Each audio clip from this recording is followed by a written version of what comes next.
time. Let me, oh, go ahead. Go ahead. What is that, a dead fish? Sure. Hopefully some people will see this. I don't know. I'm going to finish my Lord's Ed Yeah, story. hey, sorry, I interrupted. So Ed Nill is the guy in Texas Chainsaw Massacre, and everybody gets his autograph, thinking he's getting Lord Zed's autograph. But he's also a stuntman that did Lord Zed. And when we were doing Turbo the movie, he was on another show, and so they go, "Hey Mark, you want to be Lord Zed?" And I'm like, "Hell yeah, I want to be Lord Zed." So I get in the suit, and all I have to do is lay in bed with Rita. I did Rita. And snore and rock back and forth. That's all I have to do in the movie. But I'm claustrophobic, and I didn't realize that Lord Zed was one big suit. So it's like being wrapped in a carpet that smelled like Ed Nill. So and I'm paranoid. And Ed Nill's doing flips over fire and fighting the Rangers. All I have to do is this, and I'm in there mentally going, I want to, but I can't, he can't tell the stunt guys, I can't do this, I can't do it, so I actually did it. But I get to say I'm Lord Zed. So my Lord Zed story, thank you very much. I knew that. You guys over I'm there. here listening to this. Do you stay in them all day? Yeah. Pretty much? With a helmet and everything? Usually. Alright, so we were doing the episode, which I probably don't remember, but one of you guys will, where we had like 100 monsters playing at one time. And they hired a bunch of extras to come in, and then they had some of the hero ones, and some of the stuntmen were in the costumes. And a lot of times the costumes came over from Japan, obviously, and they would have like a battery pack, and they'd have some lighting, or like fans or whatever running, something on the outside. So we got 100 extras dressed in costumes, and they're all sitting in this big ass amphitheater. And I'm looking at one of the costumes. Hey, that's lunch. Let's break for lunch. So we all start busting out to go get lunch. And I look at one costume. It's like a giant round ball, and it's smoking. And I'm like, what's going on, man? Watch it. And I walk over to the costume and I open it up, and Yuji, one of our amazing stuntmen, is in there smoking a cigarette. And I'm like, what are you doing? Oh, nicotine power. Like, what are you? You're gonna die in there, bro. And he just goes, go ahead, shut up. Okay, Think of the whole suit. shut it back up, walk away. All right. Now, welcome everyone, and hopefully more people will join us as we go. Nikki, would you mind telling everybody what a day-to-day thing you did on the show would be like? What did you do on the set? So I was second unit props. Even though Mark was first unit, he had his assistant who was Banner, who was an amazing prop guy. I was the man, though. He was the man. He worked for me. Me, him. Yeah. Me, him. For you guys to know. Yeah. I was on second unit, and basically I fixed everything that Mark sent me out that got broken. So we did all the fight scenes and all the explosions. And every day, it was different really every day. We would do 100 setups a day.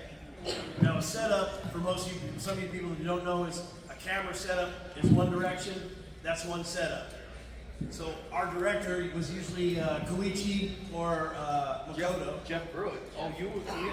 Yeah, Koichi. Jeff Pruitt was our first stunt coordinator. So our director would, the way he shot was one shot this way, one kick, turn around, and then the reaction, and then back, and then back, and then back, and then back, and then back. And so any kind of set dressing that you would have in the scene, like all these chairs are right here in this scene, this way. I'd have to take all of those chairs and move them over here for the next, and then move them back. And we'd do 100, 110 of those a day, hardcore. And we shot second unit on location almost every day with no lighting. This was no lighting package. There was no, trucks like before where they have, crane lights and everything else. We had no light. We had a shiny board is what it's called. It's a 3 foot by 3 foot silver foil on a board. And they would catch the sun and catch our scene with the shiny board. And once the sun went down, that was a wrap. You go home. And Shiny Board was the official name because I remember Saban saying that. Yeah. Like when you have a shiny board. Yeah. Yeah. I mean, one side was gold for like the really nice looking, and then the other side was like a matte foil with it had like a little piece of foil around that just flapped, and it just made the light happen. So I mean, that was our day to day, man. We'd have a scene, we'd go in and shoot a fight scene. We'd have a couple of explosions, either gas or Rangers blowing up or something blowing up, and then the rest of the time I would be spent gluing shit back together that Mark had built the morning of. It would break everything I would make. So that was the big thing is we'd have production meetings and we had to do so many episodes so fast, and I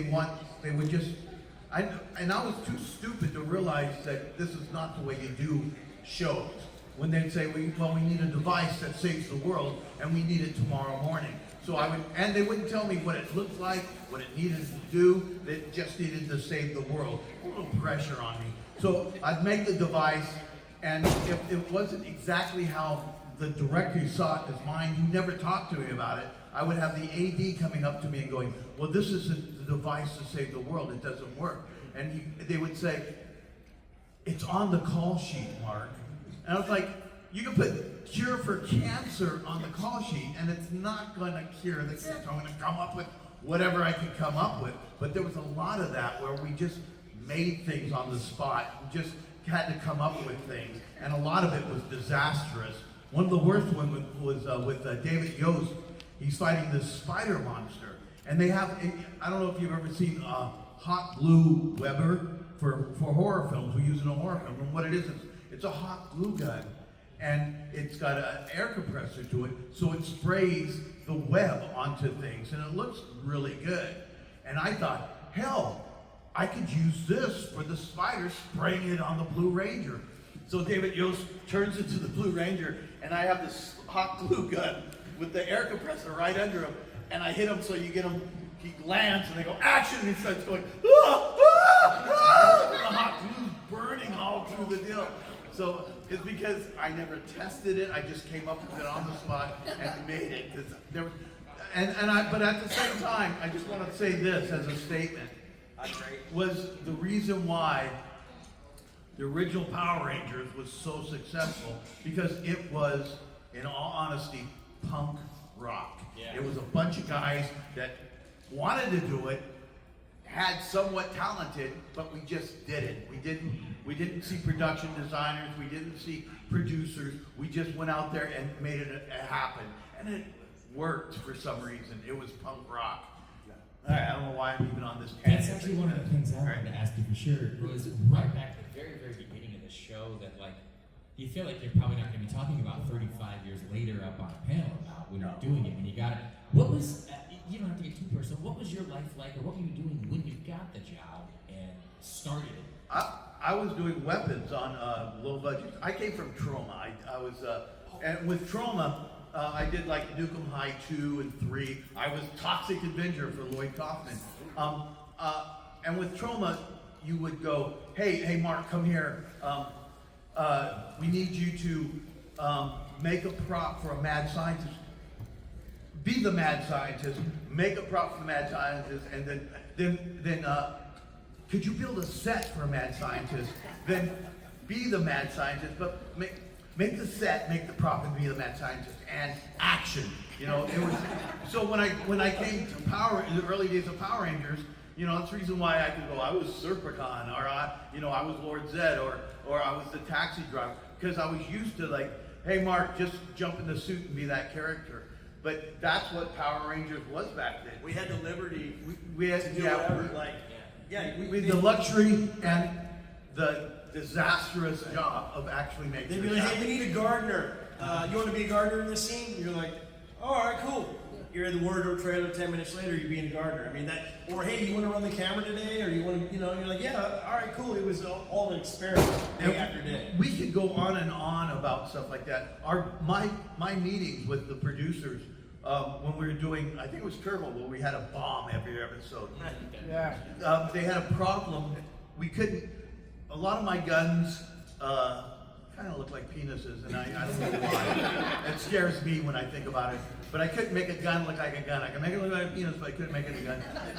My bombs could never look like a bomb. You know, so I was like getting like plastic lobsters and sticking timers on it. Okay, it's a bomb. This meeting actually happened. Mark, we need to talk to you about your bomb. And the UPM would go, the bombs, they can't look like bombs. Yes, Mark, the bombs can't look like bombs. Last week, your bomb, it didn't look enough like a bomb. That was my life. Oh man. Rick, how'd you start? Uh-oh. So I started, I moved to LA because I figured that's where they make movies.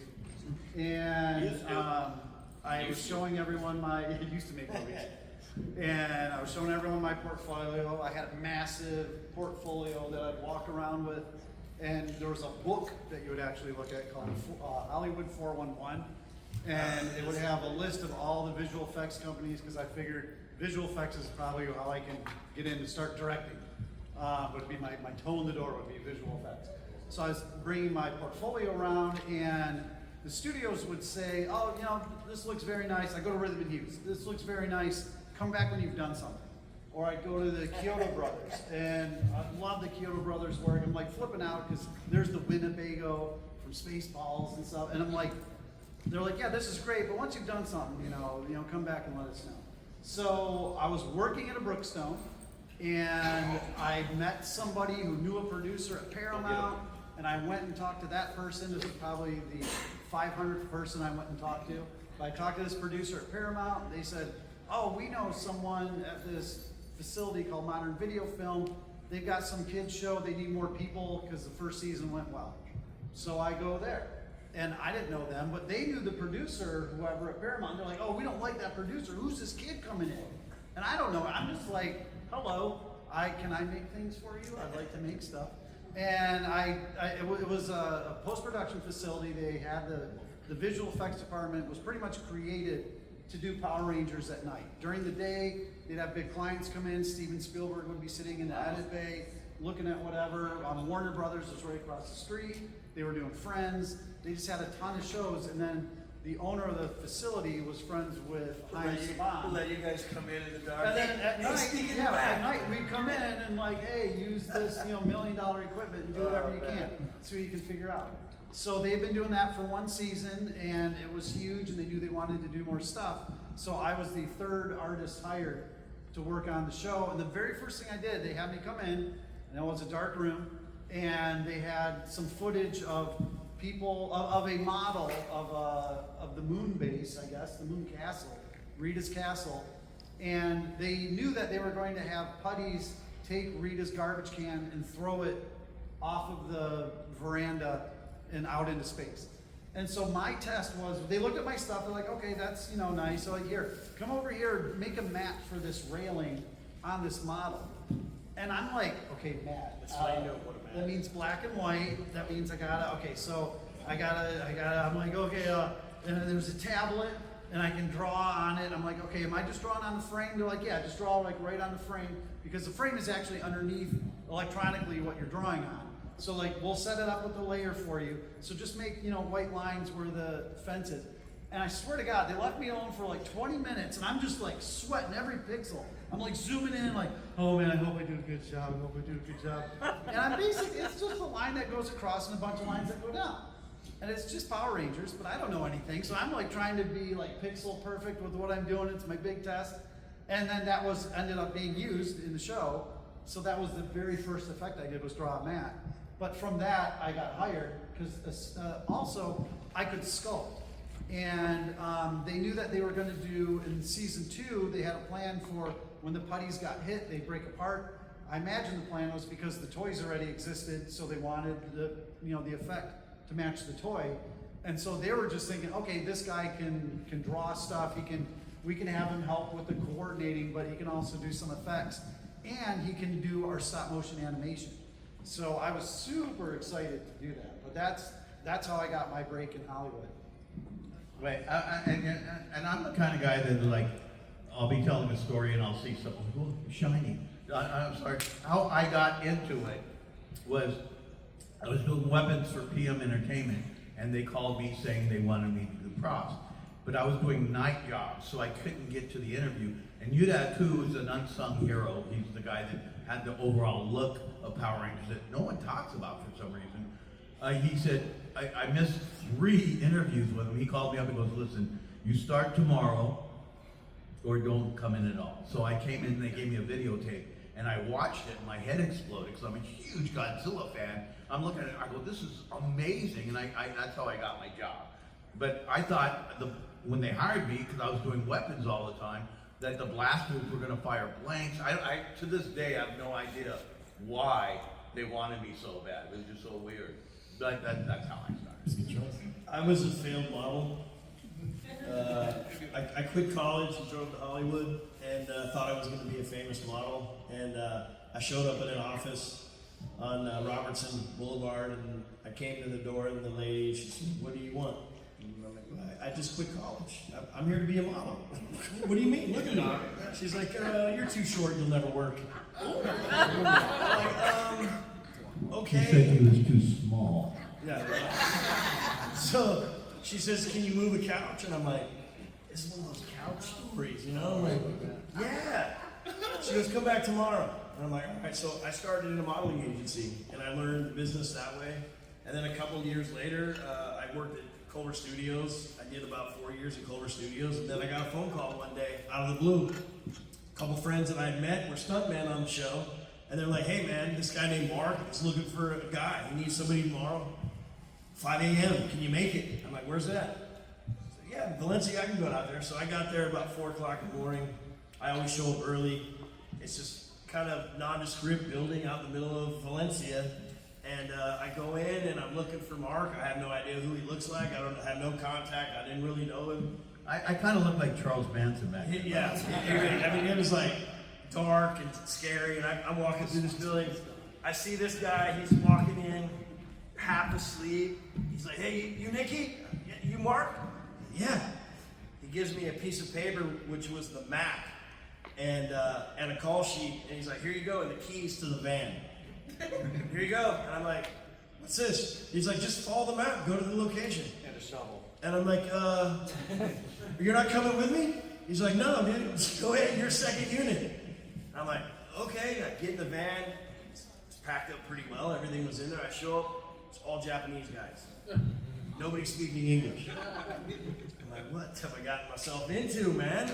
And none of them would speak to me unless I tried to speak Japanese, and I had to learn Japanese through a few months. I had to learn right and left shoe and everything else. And once I made the barrier, it was great. It was a family ever since. But it was one of the weirdest calls I ever got. Like, "Hey, just show up tomorrow," and I was on the show. I mean, we just went forever. It was a lot of that. Back then, like, you had so many kids like, "Oh, I would kill to be on Power Rangers." We would have killed to get you on Power Rangers. Nobody wanted to work on the show.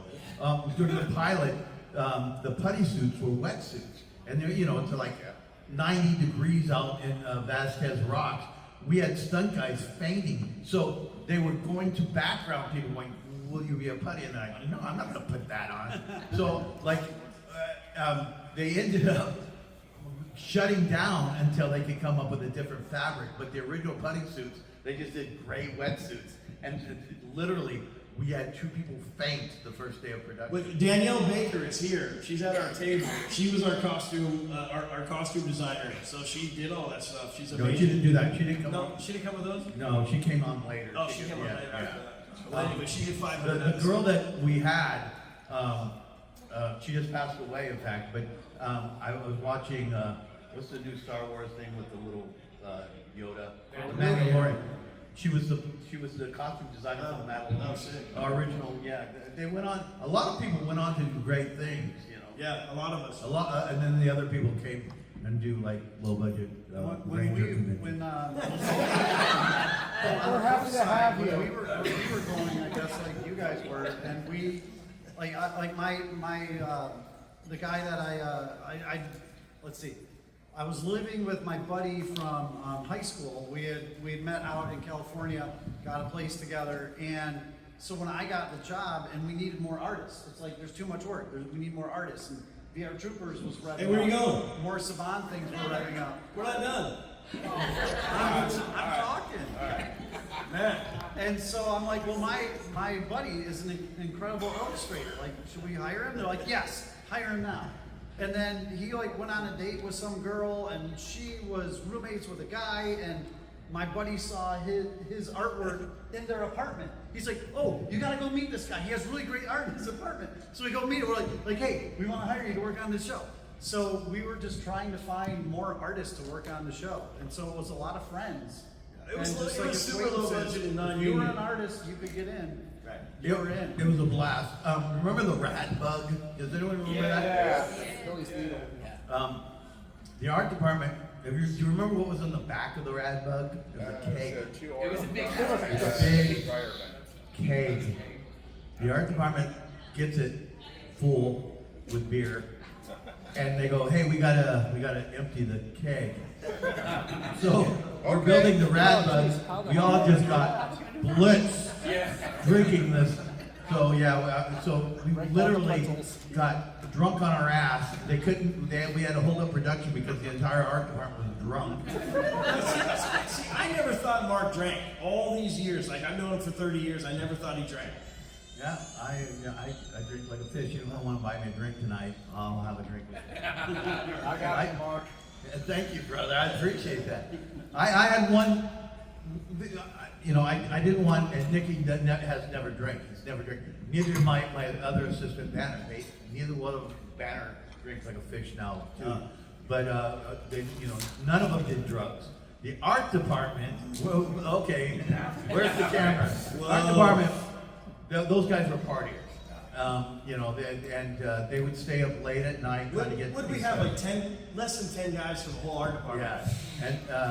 Yeah, and let's just say for some reason in the art department it snowed a lot, and yeah, so we had that going on. This is for tonight stuff.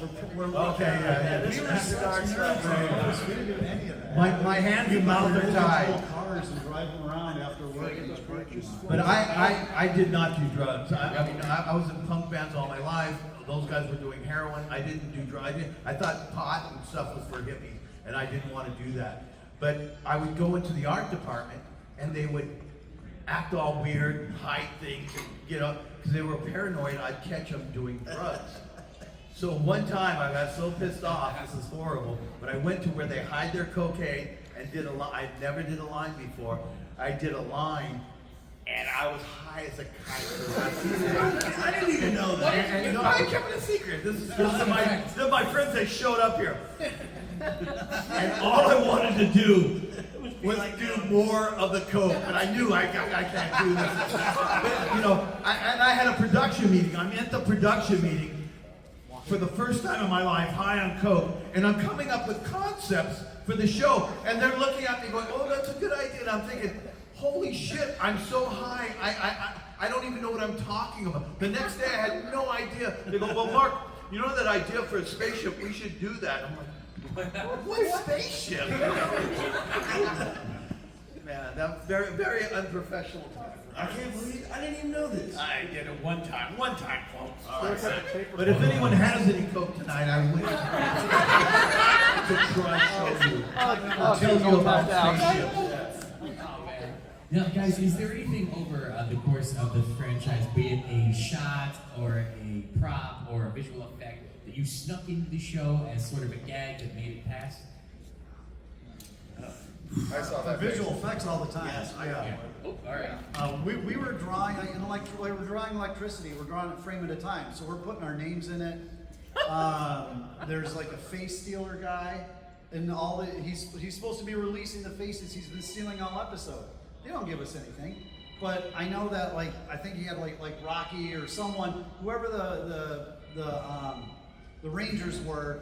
We cut their faces out from some other shot, put them in, but then it's me, it's Rick Cortez, it's my nephew, it's whoever our friends are that we could put in it. And then some of the shows, we got really bold. I know toward the end of Beetleborgs, there's a scene where the camera pans down into the alley, and there's nothing in the alley, and then the three main henchmen bad guys appear. So since there's nothing in the alley, we went in the basement where we would shoot a lot of elements at work because we had 2 parking spots that we could commandeer anytime we needed to shoot anything. So we'd roll down a green screen. We had a couple of screens hanging out. We'd roll down the green screen and we just shoot me standing there picking my nose. And then I'm like, oh, and I run away because we wanted someone, you know, like someone to react to these guys arriving. And they're like, oh, it's gonna be me. I'm gonna be in it. So I put myself in it, and then I think the very last episode, there was a parking structure in the background of these motorcycles appear and a burst of speed, and it's like an A cut to a B cut of them suddenly there, and they're acting like they just arrived. But we, cut them out and then, reverse animate them to come into the scene, put some effects on it. But there's a parking structure in the background, so we're all dancing in the parking structure. So we shot ourselves just dancing around, and then shrank it down and put it in the parking structure just because we figured no one's gonna notice, and except for us, and it's totally a joke for us. So anytime we could put ourselves in, or if we're painting a background, would make a poster with our name on it, or someone's name on it or something. So we did it all the time. I got in trouble on. We were shooting a. You remember the scene with the 1950s cars? They all pretended like they were back in the 50s, driving down, racing. It's turbo, I think. Yep. Yeah. So I had to make some miniatures, Mine worked with 85. and Mark gave me the cars, and they're just Hot Wheels, So I had to paint them correctly to match. And we shot a wide shot of the cars running across this grass field, and there's this big ass cliff. So then we shot forced perspective of the camera down low, and then the miniature cars flying off the cliff. And it was a great shot. I mean, I was really proud of it, that we made a little track, and the cars kept rolling, and they looked real as shit. We put Fuller's Earth down on the track. And Fuller's Earth is a really fine dirt powder. Whenever you watch Asian movies or any kind of stunt movies where they're hitting and punching each other and that dust flies up, that's Fuller's Earth. We'd always have to put it in their clothes, and they'd hit, the dust would fly up. So we had a little bit of Fuller's Earth, and it hit. And it's good to breathe. Yes. So that's why we all have cancer. So they would fly off the cliff. It was awesome, and we were doing it over and over, and I was getting fucking bored, dude. I was like, this is lame. So I had a little bit of rubber glue, and I'm up on top of the cliff, and the camera, everybody's down below. So I had a little rubber glue, and I put it on the back of the car, and I lit it on fire. And they're like, all right, action! So I push them, and the car's burning, and it running, and it flies over the cliff, and then you see the flames coming off the car. And they're like, God, who lit it on fire? I did that, and they're like, oh, I got in super trouble for that. One of the best things that it wasn't snuck in, it was just for fun. But our boom guy, we had rehearsed, this is early on. There was a scene with Twee and Amy in front of their lockers, and Twee opens her locker, and the shot is through the locker door of her reaction talking to Amy. And we cut and went to lunch, and our boom guy had bought a Play Girl magazine of nude men, and he plastered it all in the locker. So you got this close up of Twee. She had rehearsed it over and over again, opening her locker and putting her books in and shutting it. But she opens her locker up, and we get a close up of her going, nothing but nude men all around her. And I was like, how can we keep this shot of just her going,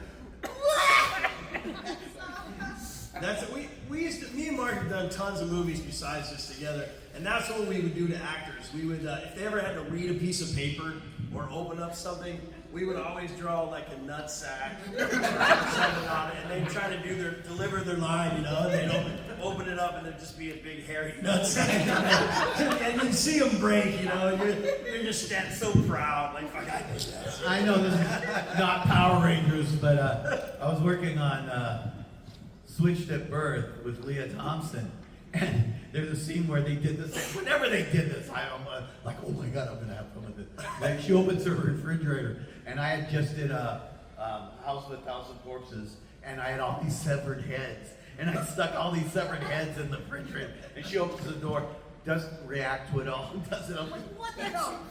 And she shut it, and she goes, there's a bunch of severed heads in the refrigerator. Very professional. I was like, oh, that is professional. So if I'm ever in a scene and that happens, I'll know it's one of you guys who did it. We were up to no good. Nikki and I, if we were ever doing night shoots, our gorilla suits would go on. We'd be scaring the living hell out of people. We would spend an hour laying crouched down in a dark Giggling. pathway, waiting for somebody to come by, somebody to push out. Giggling. Yeah, I mean, we did that. That was like our running thing for years. Like, hey, where are you at, dude? I'm gonna be over in that corner, hidden by that box. The best thing, well, not at night, but in the day when we're in the desert, and you used it on one of your episodes. Oh God, yeah. Was monofilament to a rubber snake. Oh. And you're looking at in the bush, and you're like, the stunt guys will come up. What is it?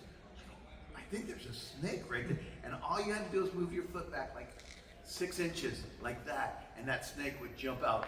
And these stunt guys literally would turn into acrobats. They start the best was the script supervisor. And I'm like, I think there's a snake. And she's like, oh, really? A snake? Are you sure? And I go, yeah. And I still put back, and the snake, and she runs. She starts running down the street screaming, and I'm running with her with the snake still attached to my foot. She turns around, and the rubber snake.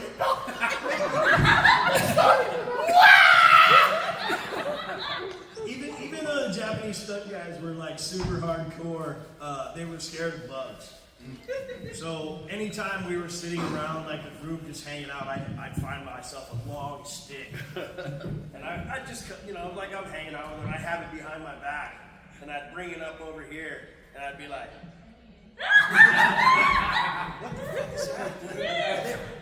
Oh my God. I'd just look back over here, then I'd wait till it cooled down again, I'd come back, I'd bring it over, tap them a couple more times, and they'd freak out every time. And I know we're off track talking about this stuff on set, but it was a blast. I had a problem with our assistant cameraman, and he was afraid of spiders.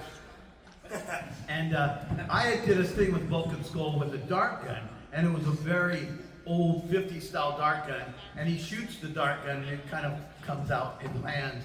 But the AC complained that I didn't say, and I'm a weapons guy, I didn't say fire in the hole. And I'm like, dude, it's not a gun. I don't want to yell fire in the hole for a dart gun that's just going to fall flat like that. But he complained, and they tried to write me up. And so, like, I wanted revenge on this bastard. And we're doing it, and whenever we did snakes, I mean, Lord Zed's snake's mine, tarantulas, I had tarantulas on the show. So we're doing an episode with a tarantula, and he went to production and said, listen, I'm paranoid of spiders. I can't shoot around it, so please, I'll leave the set when we do it. And so we're doing it, I'm gonna get that guy. And so I go, he's having lunch, and he's coming back, and I'm standing there with an empty cage, and I'm looking around, and he comes walking, what are you doing? I go, I had a tarantula, but he goes, you got a tarantula? And I go, I don't know where the hell it is. And I have it right on my back. Oh man. Yeah, one of the many times I was in trouble. So a normal like production meeting would go on, and that's where all the departments would sit around, and we would take page by page. You'd have the first AD who is in control of everything, and then we'd have special effects, we'd have Mark in there, we'd have wardrobe in there, and so everybody kind of gets a chance to answer questions about how they're going to do this, how they're going to do that, how they're going to make this happen. And we were in a production meeting, and we had a scene where Bulk and Skull were at a farm, and they were on a sidecar. They were in the sidecar, and they were supposed to Motorcycle sidecar. They're supposed to fly through the barn, hit the barn doors. They were going to fly open, and all these chickens were supposed to fly out, right? In about the movie. Yes. Thanks. Yeah. I don't remember any of this stuff. I slept at home last night. But so we're sitting in the meeting, and they're like, all right, Mark, how are we gonna wrangle the chickens?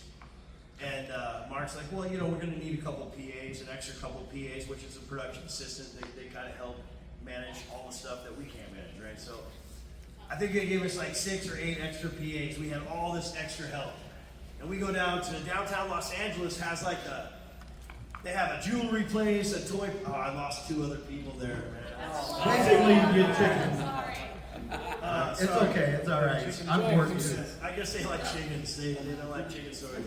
So, Well, I don't like snake stories. I got petrified on I know her. She has chickens. birthday. Oh man. I got petrified of a snake. oh, we won't bring snakes out. I promise. I know I her. do have She a has great chickens story. for pets. So we go ahead and we go downtown LA. They have like an animal district where you can buy like super sad animals, like lizards that have been in a It's for cage. eating, though. I think they eat them. Yeah.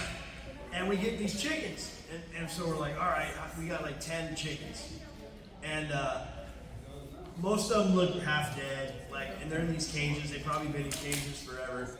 And we're on location, and we're getting everything set up, and it's a huge ordeal because we got 3 guys over here holding chickens, 3 guys over here holding chickens, and the motorcycle's ready to go. The barn doors are ready to fly open. Hay and shit's gonna blow out, and we're gonna throw these chickens. And they're worried about the chickens running off because we're at an actual working farm. They didn't want other chickens there. So they're like, you got to catch these chickens. So we're worried. We're like, I don't know what we're going to do. So everybody's got to, you got a chicken. You got to be able to catch that chicken. And they're like, yeah, we got this. So we get ready, man. All right, action. Boom, motorcycle comes, barn doors fly open, hay flies out. We throw all the birds, and we're ready. And they just landed on the ground. And we're like, cut! We just walk over. Pick them up. All right, let's go. We're ready to go. And then Vulcans go, when they see the guitar ship, they go that, ah! Yeah. Thank God for Broken Skull. They say Yeah. They would save us right now. So was that the take that was in the We movie? should have got Yeah, Walking it was Skull one Show. They just come out. Yeah, they just They landed probably and cut stood before there. they landed. Yeah, they just landed and stood there. They didn't take off or run or anything. They were half dead. They're like, where's my cage? Yeah, right, yeah. All right, do we have any more What do We got we- a couple of time for some questions if anybody Yeah. has one out there. If there's, Oh, we got questions? yeah, right behind me. Here you go. Which one of you is responsible for the tape on board said staff? Mark blamed it on me.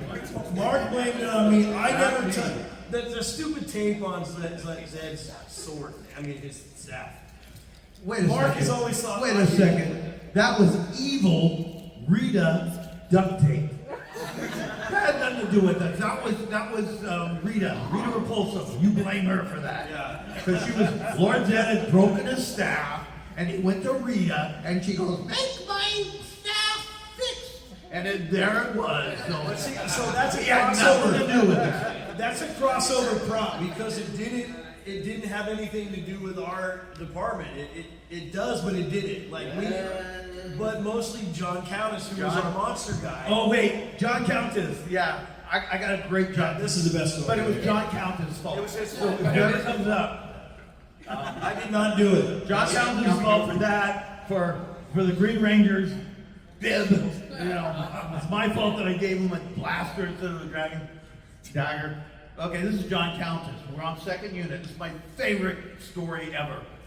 John Countess would drive this micro minibus that had faded Alice in Wonderland. The hippie bus. Yeah, the hippie bus. But it was all, it had the wood caterpillar, Smoking the smoking the hookah. pipe and all the hookah. They have a star window.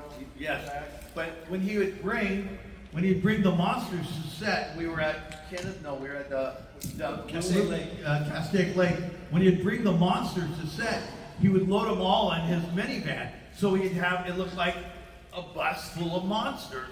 And for some reason, we had a bunch of monsters that day, and he was late. So the entire film crew is standing on set, but we could see the minivan going up and down the hill, so we know he's coming. So we're watching him, and the AD's going, get ready, the monsters are coming, get them before we gotta go to the suit. And everybody's waiting, we're all staring at him, but then he pulls over, and over the hill comes a motorcycle cop. This is a true effing story. The motorcycle cop pulls him over, and he starts walking up to him, and he's looking in the van. And we can't hear them, they're far away. But the motorcycle cop comes up to the window, says something to him. The motor cop drops his head and goes. John comes over, pulls out all the monsters and stuff, and I'm like, what the hell just happened? Nobody asked. John's just doing his job. John, what just happened? He goes, oh, with the cops? Yeah, what happened? He goes, well, he came up to the window and said, you know, you got a bunch of monsters in the back of your van. And I said, you see them too! All right, aren't you glad you guys didn't leave for that story? That's a great story. We have another question right over here. And how you doing, by the way? Good. So, my question is, a bit later into y'all's tenure, what went into Scorpius? Like what, I guess, inspiration, like what material, like how arduous of a process to make that? Like were any of you on Almost Galaxy? 1999? Mark was on Lost Galaxy. Talk to me, because I'm too pumped rock. All I hear. Scorpius? Character Scorpius? So what went into Scorpius? The making of Scorpius. What went into it? Yeah, like, right?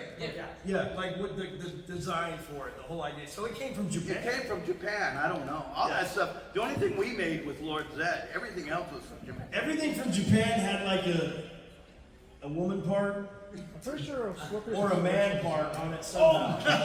I'm sorry. You're the spider thing. The tentacles. Oh my God. This is the Okay, best. this gets dark. This is the best. Oh, I didn't know who it was. There's no kids in here. This gets bad. This gets bad. When it first came, they dropped it off, and the producer and I were standing there staring at it. Wait, what is this? Is this Scorpius is a spider, Yes. but to make it more frightening, they thought they would turn its mouth and it looked like, I'm sorry folks, an angry vagina. It looked like a giant spider with an angry vagina. Oh, I hope there's no kids. And this is a true story, Jonathan. We're looking at it, and Jonathan goes, I don't know, Mark. You know what it looks like, don't you? I'm pretty sure we're on the same page. He goes, what can we do to change it? And I go, oh no. Oh no. Maybe we should give it a beer. he goes, oh yeah, we can put hair. Don't, Jonathan, don't. Yeah. You're right, that was ours, and that was... Japanese are famous. And for to be that. honest with you, when you think about it, a giant spider angry vagina is probably the most frightening thing ever created. It's also a good way to get kicked off the air. Yeah, they were famous for that. Sneaking advice standards and practices every time. Anybody on that side have a question? Yeah, we've got it. What was it like having to come up with the concept for the VFX just out of nowhere? Like, just. That's a great question. You know, it was great because the script would just say monster appears or monster disappears, or you know, Billy has a ray gun and someone who shrunk grows. And so we would just get the footage, and there was really no overseer other than ourselves. Like our department had a boss. Yeah, He's taking a phone call, though. He's like, I don't want to listen to that nerd. he'll watch the video later. His mom wanted to know. So we loved it because we would make it up. So like if the pachinko monster is going to appear, we want him to appear in a pachinko style. So we like I remember building like an acrylic shape that matched the pachinko guy that we could drop a bunch of metal balls into that would fill it up, and that would be an element, and we draw some energy on top of that to hide the transition. So it was great. It was great because we were allowed to make stuff up. Like for the Billy gun, where Billy's gonna shoot somebody who's been shrunk by Rita and now they're gonna grow. We're making up, usually taking elements that we have a reel that we built up, or things that we've stolen from other facilities, or just, where you get a reel of like different kinds of fire, and we like bend the fire around to make a beam, And then any of the accoutrements on said billy gun, if there's like a little glowy box or something that separates it, we'd look for areas where we could draw some energy charging up, and then like maybe like a flamey thing comes out, and then some beam shoots forward. So before if it that, had though- enough stuff in it, like we would take the cues from what the props looked like. Yeah. Of like, maybe I can make this glow, or maybe this looks like it's just like there's a monster with a light on his head. So it's like, all right, let's shoot a police siren light that spins around. We can superimpose it on top, track it to him, and then some beams will come out of that, and then he'll all suck up into that, and that can fly away. Like whatever. It was whatever we could get away with. We were Once doing. again, I just want to point out the fact that it was punk rock. We got away with it because when we work on big shows now, the big shows. In fact, my last show was The Old Man, Jeff Bridges, John Lithgow, big show. In fact, the showrunner is the new guy that's doing, he did Percy Jackson, but he's the guy that's doing the new Power Rangers in London right now. But anyway, whenever there's a prop or an effect, you have to go through the director, the producers, the showrunner, this gauntlet of people. But we didn't have to do that on Power Rangers. We didn't have the luxury or the time to do that. We had to have that done immediately. So, I think that was part of the charm. Granted, you know, you get shows like in Lost Galaxy, I put water bottles on the tip of guns, and but it worked, goddammit.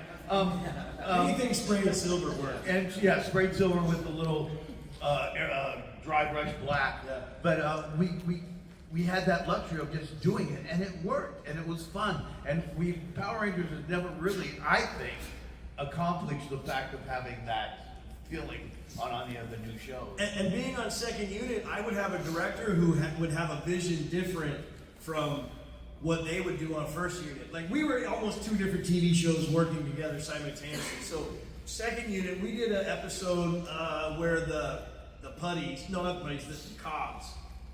We were doing a scene in the water, and the director comes up to me in like 5 minutes and says, "Hey, we want to do this shot. We got one of the cogs falling into the water." And you know how they're always like this. And he's like, I want the cog to fall into the water, but then I want smoke to come up out of the water in the shape of the cog the way he falls in. And I'm like, that's not on the call sheet. How do I get that done? So a lot of it came through me before it even got to him. And I had to like run to my truck and put together, I built this thing with zip ties and I had some egg containers and some other shit I pulled off the truck. I made like a fake body, and then I had dry ice. And I put dry ice and laid it on there and strapped that to it. And we did a shot. The guy fell in the water. I think it was Eugene. He fell in the water. We cut, pulled him out. Then I threw my little thing in there. It sunk to the bottom, and the smoke came up. We shot a couple seconds of it. Boom, that was it. A lot of the effects that we did on film, we were surprised that it worked because we were making it up as we went. Right, and there's no book. Like, you can't learn this stuff. That you can't go to, hey, on page 742 of the prop book, it says you got to do this. This is all like on the fly. They want stuff now, and you got to come up with it right then. Hey, thanks for coming. It was the same style with the visual Yeah. effects where like, as far as not knowing what you're doing, we just wanted to make stuff up. And we make things up, and sometimes it wouldn't work, but there was no time to redo it. So it's like, well, on there. Yeah. Like, the effect didn't work, but it's going to be on Our TV. shit always worked. I'm sorry. I was always, there were certain things that, like, you got Vulcan Skull was gonna get hit by a bull of punch. I was always surprised when I was spot on and got him. Everything was a mystery to me. I remember one time with the rad bug, they wanted it smoking, but we couldn't put it, you know, in a little box. And so I go, well, what if we just put smoke in a little plastic bag and squeeze it when they go in there? And they go, well, that's not gonna work. Put smoke in a plastic bag and they squeeze it. It worked, you know? But we made it up on the spot. There was no preparation for that stuff. Yeah. Hey, man. Thank you guys. Yeah. You're kicking us out.